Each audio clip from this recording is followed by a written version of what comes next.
Friends, आज की video की हमारी शुरुआत हो रही है टी शेंको रिएक्शन, टी शेंको अभिक्रिया।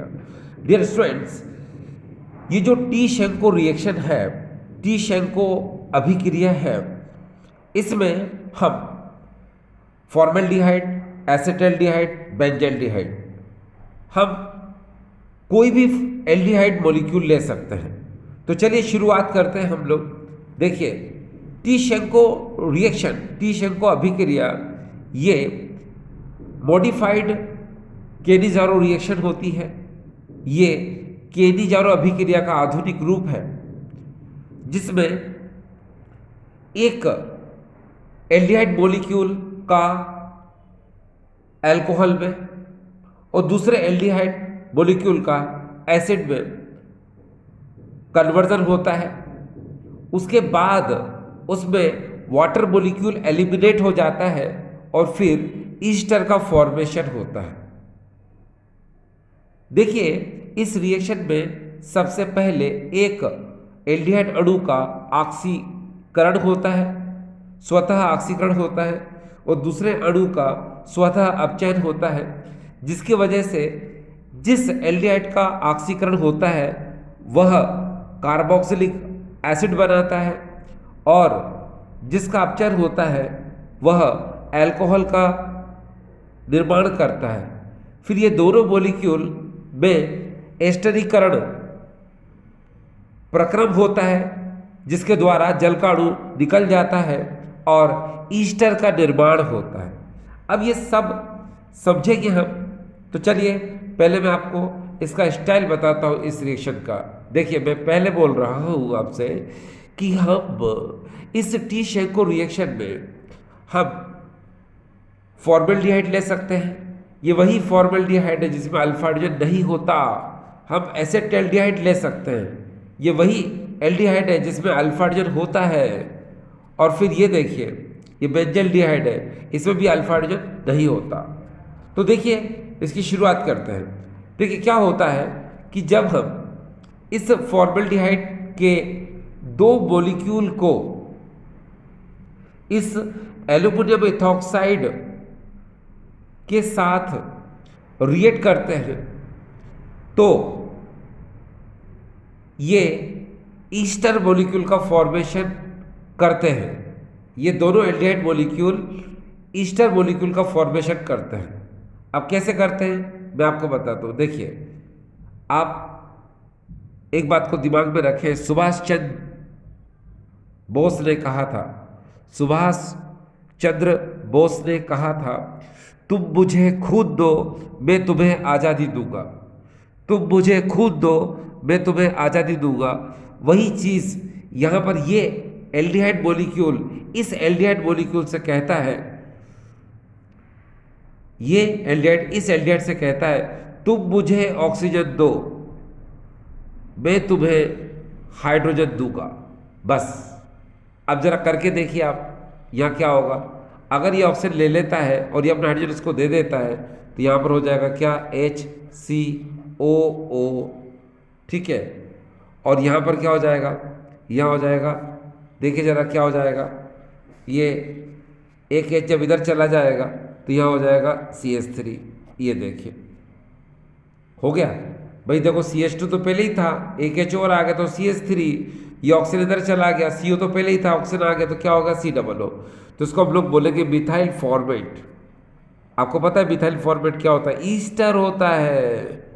अगर आपको फिर भी समझ में नहीं आया, एक बार फिर से देखते हैं, नो प्रॉब्लम। देखिए, इस एल्डिहाइड ने इससे कहा,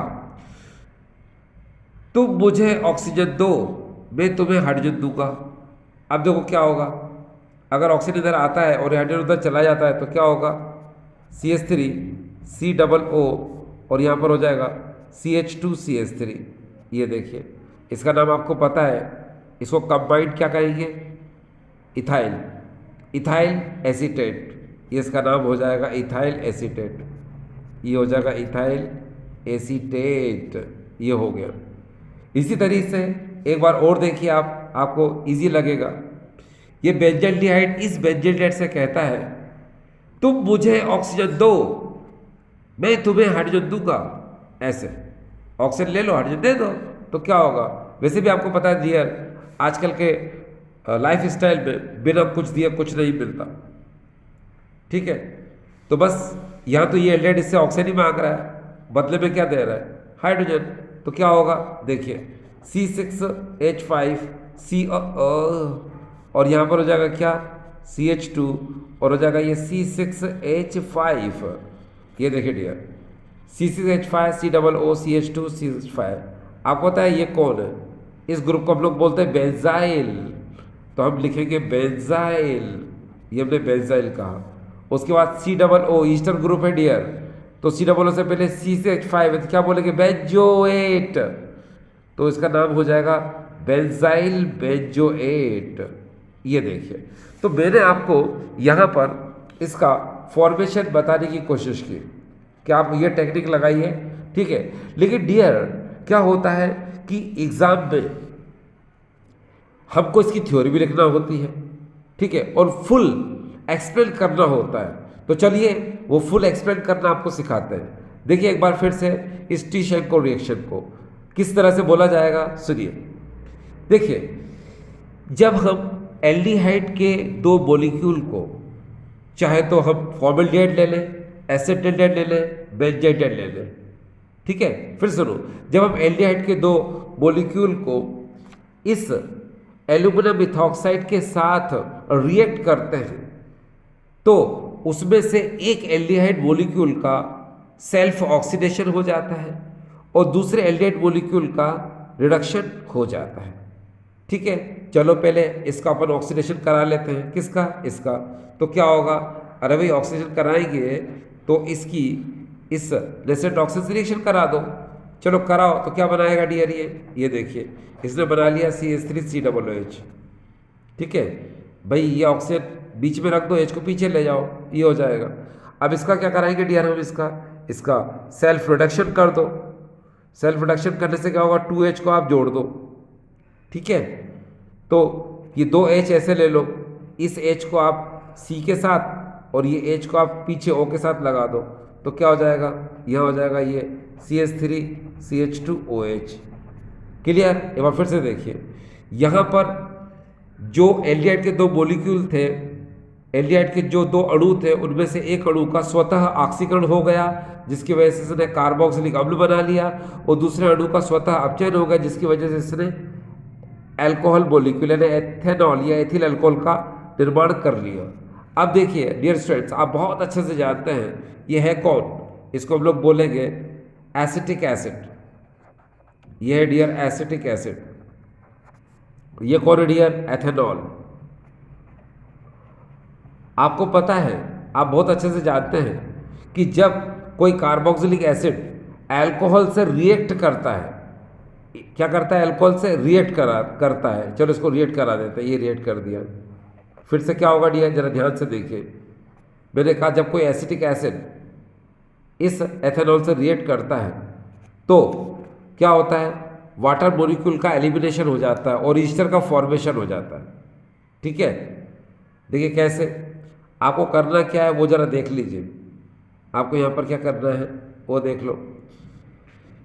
अब जब आप यहाँ से वाटर मॉलिक्यूल निकालेंगे तो क्या होगा, बहुत सिंपल। देखिए आप यहाँ से एक काम कर सकते हैं कि अगर यहाँ से वाटर मॉलिक्यूल आप निकालते हैं तो यहाँ क्या बचेगा, यह देखिए CH3COO, ठीक है। क्योंकि आपने यहाँ से क्या किया, H निकाला, यहाँ से OH निकाला, इस तरह से ये देखिए H2 निकाल दिया, तो CH3COO। फिर यहाँ पर क्या हो जाएगा डियर, CH2, और यहाँ पर हो जाएगा डियर क्या, CH3, ठीक है। इसको क्या बोलेंगे डियर हम, इथाइल एसीटेट। ये हो जाएगा यहाँ पर इथाइल एसीटेट। तो ये कौन है डियर, आपको पता है ईस्टर है, ठीक है। और आपको पता है कि फॉर्मेशन ऑफ ईस्टर को हम लोग क्या बोलते हैं, एस्ट्रिफिकेशन। क्या बोलते हैं डियर इसको, एस्टरीकरण। तो यहाँ इस एसिटिक एसिड और एथेनॉल के बीच में जब हमने रिएक्शन कराई तो वो प्रोसेस कौन सी थी, उसको हम लोग बोलते हैं डियर एस्ट्रिफिकेशन। तो यहाँ हम क्या लिख सकते हैं, चाहे तो हम यहाँ पर लिख सकते हैं एस्ट्रिफिकेशन। क्या लिख सकते हैं डियर हम चाहे तो, एस्ट्रिफिकेशन। तो आपको समझ में आ गया इसको कैसे लिखा। लेकिन डियर एक बात है कि यहाँ तो मैंने आपको समझाने के लिए लिखा कि ये कैसे कैसे हुआ, लेकिन हम क्या करते हैं कि जब इसी रिएक्शन को जब एग्ज़ाम में लिखते हैं तो हम क्या कर देते हैं, डायरेक्ट रिएक्शन लिखते हैं। अब आपको ये तो पता चल गया सेल्फ ऑक्सीडेशन से ये बनेगा और सेल्फ रिडक्शन से ये बनेगा, तो हमको वहाँ डायरेक्ट बनाना होता है और डायरेक्ट क्या करना होता है, लिखना होता है। देखिए कैसे शुरुआत करते हैं इसी रिएक्शन को, फिर से देखिए डियर, देखिए इसी रिएक्शन को देखिए आप। जैसे मान लो आपने CH3CHO ऐसे ले लिया एक मॉलिक्यूल, आगे दूसरा मॉलिक्यूल ले लो कि CH3CHO आपने दूसरा मॉलिक्यूल ले लिया। आपको पता what that, this is the acetaldehyde, ये एसेटल्डिहाइड, ये एसेटल्डिहाइड है। Again this is also acetaldehyde, ये भी आपको पता है क्या है, एसेटल्डिहाइड। आपको यहाँ पर क्या करना है डियर, प्रेजेंस लेना है। तो प्रेजेंस आप लेंगे यहाँ पर एल्यूमिनियम इथॉक्साइड C2H5O का होल थ्राइस, ये देखिए। अब इसके बाद क्या होगा, आपको देखिए ये स्टेप फर्स्ट है डियर, याद रखिएगा ये क्या स्टेप फर्स्ट है। इस फर्स्ट स्टेप में आप क्या करेंगे, एक बार आप जो इंटरमीडिएट प्रोडक्ट बनाएंगे, आपको पता है यहाँ पर बनाएंगे आप एसिटिक एसिड, ये आपको पता था भी, और यहाँ बनाएंगे डियर क्या, एथेनॉल, ये भी पता है आपको। क्या बनाएंगे डियर, एथेनॉल। CH3CH2OH आपने बना लिया। अब इसके बाद क्या होता है कि इन मॉलिक्यूल का self oxidation and self reduction हो चुका है, जिसकी वजह से ये मॉलिक्यूल का फॉर्मेशन हुआ एसिटिक एसिड एंड एथेनॉल। इसका स्वतः ऑक्सीकरण, इसका स्वतः अपचयन हुआ, जिसकी वजह से एसिटिक अम्ल और एथिल अल्कोहल का निर्माण हुआ। अब यहाँ पर क्या होगा कि ये जल का निष्कासन करेंगे, ठीक है। जब ये जल का निष्कासन करेंगे तो क्या होगा, आपको पता है यहाँ से H और यहाँ से OH, ये H2O क्या हो जाएगा, बाहर हो जाएगा। जब ये बाहर हो जाएगा, ठीक है, तो क्या होगा, आप देखिए यहाँ पर हो जाएगा CH3 COO और यहाँ पर हो जाएगा CH2 और CH3। इस तरह से आप चाहे तो इसको कैसे लिख सकते हैं, इसको लिख सकते हैं CH3 COO C2H5, बात एक ही है। अब इसका नाम क्या होगा, इसको बोलेंगे हम इथाइल एसीटेट, ये हो जाएगा इथाइल एसीटेट। इथाइल एथेनोइड भी बोल सकते हो IUPAC नेम में, इसका नाम हो जाएगा इथाइल एथेनोइड, आप भी बोल सकते हो। तो आपने डियर यहाँ पर एक बात देखी क्या, कि यहाँ पर ये जो कार्बोक्सिलिक एसिड है और एथेनॉल है, ये टेम्परेली बनते हैं, यानी थोड़ी देर के लिए बनते हैं, ठीक है। इस तो हम कहेंगे ये स्टेज जो है ये क्या है, अनस्टेबल। अनस्टेबल मतलब अस्थायी। उसके बाद ये वाटर मॉलिक्यूल का एलिमिनेशन कर देते हैं, यहाँ से जल के अणु का निष्कासन कर देते हैं, और जिसकी वजह से फिर ये स्टेबल यानी कि स्थायी एथिल एसीटेट का क्या करते हैं, फॉर्मेशन करते हैं। तो डियर यही थी टी-शैंको रिएक्शन। इस समय हम स्टडी कर रहे हैं क्लेजन-शिम्प्ट कंडेंसेशन, क्लेजन-शिम्प्ट संघनन। डियर स्टूडेंट्स, ये जो क्लेजन-शिम्प्ट कंडेंसेशन है, ये एरोमेटिक एल्डिहाइड हमेशा एसिटल्डिहाइड के साथ और एसीटोन के साथ ये क्लेजन-शिम्प्ट कंडेंसेशन करता है। अब देखिए यहाँ पर हम करते क्या है, ये बेंजल्डिहाइड है और यहाँ पर ये एसिटल्डिहाइड है। हम बेंजल्डिहाइड को C6H5CHO और एसिटल्डिहाइड CH3CHO को हम ऐसे लिखेंगे H2CHCHO। क्यों लिखेंगे ऐसा, क्योंकि यहाँ से हम वाटर मॉलिक्यूल को एलिमिनेट कर सकते हैं। ये देखिए ये हमने H2O को यहाँ से बाहर निकालना है, ठीक। तो ये H2O को मैंने बाहर निकाल दिया, ये देखिए बाहर निकाल दिया। इसके बाद क्या होगा, C6H5CH C6H5CH, फिर ये CH लिखेंगे हम, मगर वैलेंसी पूरी करने के लिए पहले डबल बॉन्ड लगाएंगे, फिर CH-CHO लिखेंगे, ये हमने इतना लिख दिया, ठीक। इसको हम लोग बोलते हैं सिनेबल्डिहाइड। एक बार फिर से देखिए, जब हम बेंजल्डिहाइड को एसिटल्डिहाइड के साथ डाइल्यूट अल्कली, डाइल्यूट बेस यानी कि डाइल्यूट NaOH और KOH के साथ रिएक्ट करते हैं, तो यहाँ से ये वाटर मॉलिक्यूल एलिमिनेट हो जाता है, जल का अणु बाहर निकल जाता है, तो जो कंपाउंड हमको मिलता है उसको हम लोग बोलते हैं सिनेबल्डिहाइड, ठीक है। एक बात याद रखिएगा कि यहाँ पर हम फॉर्मल्डिहाइड नहीं ले सकते हैं, क्योंकि क्लेजन-शिम्प्ट कंडेंसेशन में हम ऐसे एल्डिहाइड और कीटोन लेते हैं, ठीक है, जिसमें अल्फा हाइड्रोजन हो। ठीक है, क्योंकि बेंजल्डिहाइड की रिएक्शन हम ऐसे एलिफेटिक एल्डिहाइड से कराते हैं जिसमें अल्फा हाइड्रोजन होना ज़रूरी है। ठीक है, इसीलिए आप यहाँ पर एसेटेल्डिहाइड ले सकते हो, आप चाहो तो यहाँ पर एसीटोन ले सकते हो। तो हम एसीटोन अभी थोड़ी देर में लेंगे। ये एसेटेल्डिहाइड की रिएक्शन तो आपको समझ में आ गई होगी। अब आपके दिमाग में एक बात चल रही होगी कि सर एल्डोल कंडेंसेशन होता है, क्रॉस एल्डोल कंडेंसेशन होता है, यहाँ पर भी क्लाइजन शिफ्ट कंडेंसेशन है। तो ये कंडेंसेशन का मतलब क्या होता है? तो डियर स्टूडेंट्स याद रखिए, कंडेंसेशन को हिंदी में कहते हैं संघनन।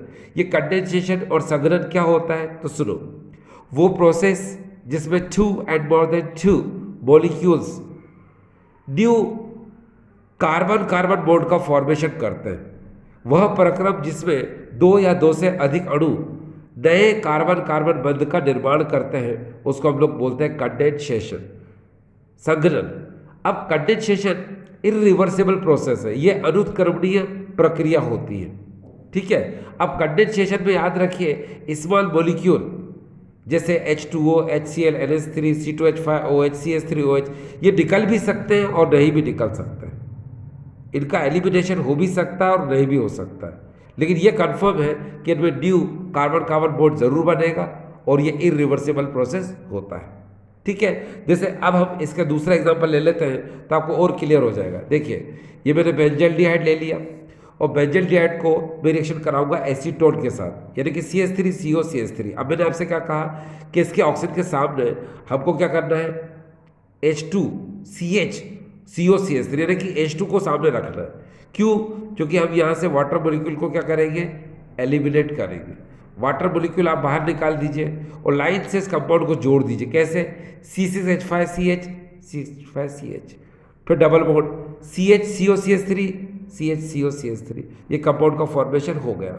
अब इसकी आप आईयूपीएसी भी कर सकते हैं। कैसे? आप डिजिट यहाँ से दीजिए। क्यों? क्योंकि ट्रिक में आपको पता है कीटोन ग्रुप पहले आता है और एल्डिहाइड ग्रुप बाद में आता है, यानी कि इसको हम प्रेफरेंस टेबल भी कहते हैं। प्राथमिकता टेबल, प्रेफरेंस टेबल में कीटोन ग्रुप पहले आता है और डबल बॉन्ड क्या होता है, बाद में आता है। इसे डिजिट यहाँ से देखिए 1 2 3 4, बस यहीं तक डिजिट देंगे। क्यों? क्योंकि ये एरोमेटिक ग्रुप आ गया। ठीक है, और डिजिट हमेशा हम किसको देते हैं, एलिफेटिक कार्बन को ही देते हैं। तो यहाँ से 1 2 3 4, अब 4 फिनाइल, ये 4 फिनाइल।